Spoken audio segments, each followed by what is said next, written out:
I think you should try Catherine. Often, when I recommend this game, people have no idea what I'm talking about. I don't believe that it's because the game was a commercial failure. It's just that it has been 13 years since the game's initial release. And since then, we've been bombarded by so many amazing games. The game is also part of such a niche genre that I don't think it got the attention that it deserves. Despite that, I find that the game's unique story, gameplay, and presentation makes it one of my all-time favorite games, and I hope I can share this with you. In Catherine, you play as Vincent, our main protagonist, who is immediately found in this dark, eerie, nightmare realm of blocks. As you look below, you can see rows of blocks periodically falling into the abyss. You are told to climb, because if you fall, you will die.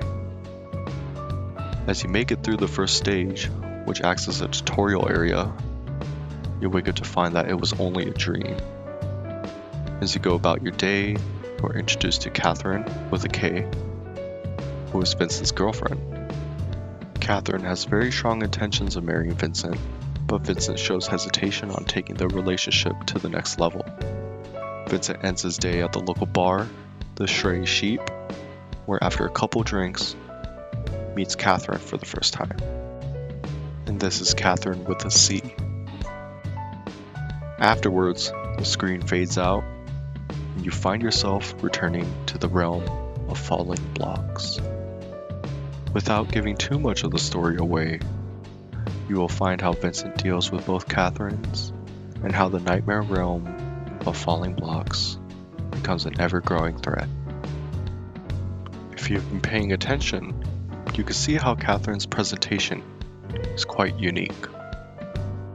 I find that the game presents many of its aspects as a dichotomy. The game's music is split between smooth jazz and grand orchestral compositions that are full of dread. The art style is shown in both 2D anime and 3D in-game style. Moments of gameplay and decision-making are done when Vincent is either awake or dreaming. Even its genre is one that I would classify as a puzzle and a social game. The developer's use of dichotomy is quite brilliant, and only becomes more apparent as you progress and replay the game. Personally, I find Catherine's core gameplay to be very balanced, well-paced, and engaging.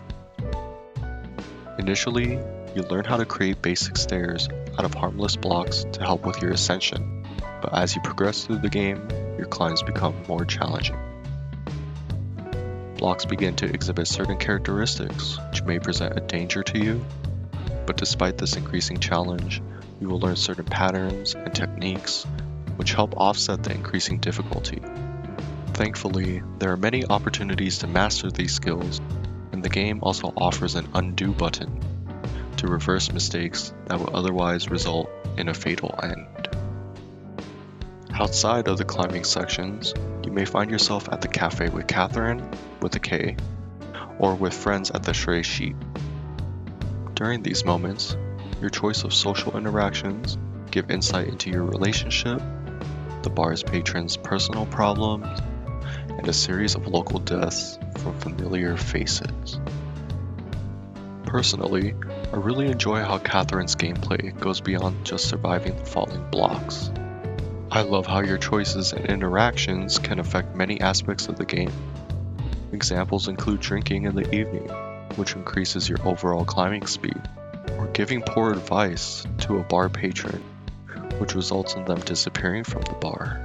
It really goes to show that the developers put a lot of love and attention into your actions as Vincent. After you complete your first playthrough, I highly encourage you to replay the game. Next playthrough is guaranteed to provide a different experience in both its story and gameplay due to the different social interactions you may select, and as a result of the skills you have developed on the previous run of the game. If you're looking to add variety or a challenge, I recommend increasing the difficulty level, which not only decreases the amount of undos you can use, but also creates harder patterns for the player to solve. this seems too much for you, you can always remain at the same difficulty and try to receive a higher ranking on your previous climbs. Nevertheless, there is always something to work towards as you replay the game. Overall, I think Catherine is a great game for you to try. The story and setting are so unique, its gameplay is challenging yet rewarding, and the game's replayability offers so much value in its revisits. In this short amount of time, I hope I have done a good enough job to convince you to either add Catherine to your library or check out a playthrough. Feel free to let me know in the comments if I was successful. Thanks for watching. Until next time.